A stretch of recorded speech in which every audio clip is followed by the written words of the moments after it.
Isa ang Warriors na kupunan na pabago-bago ng starting 5 lineup sa mga laban nila.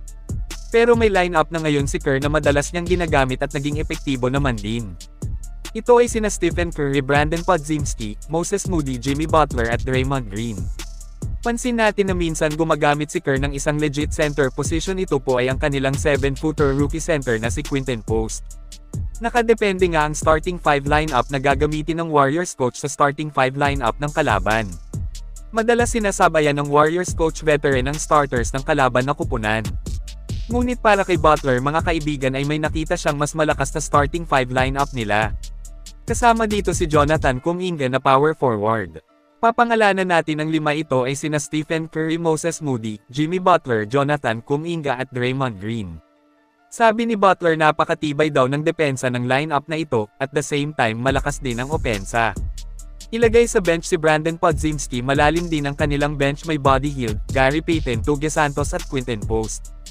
Ano sa tingin nyo, ito na ba ang perfect starting 5 lineup ng Golden State Warriors?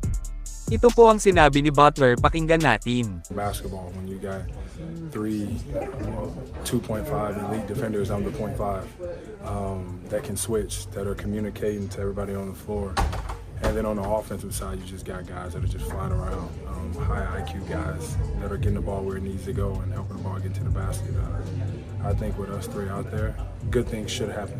Why are you 0.5? I don't know. I just feel like Dre got some defensive player of the years.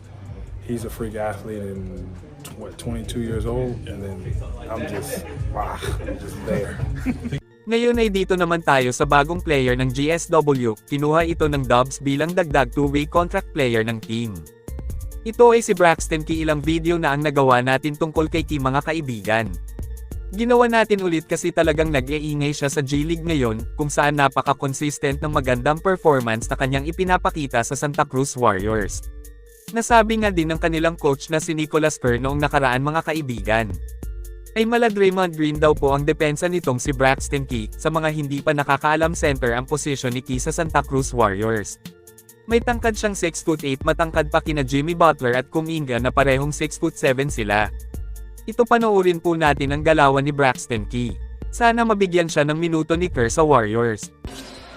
Here's Henry Ellenson. Nice shot fake to the rim and he's stopped! Braxton Key says, not in my heart.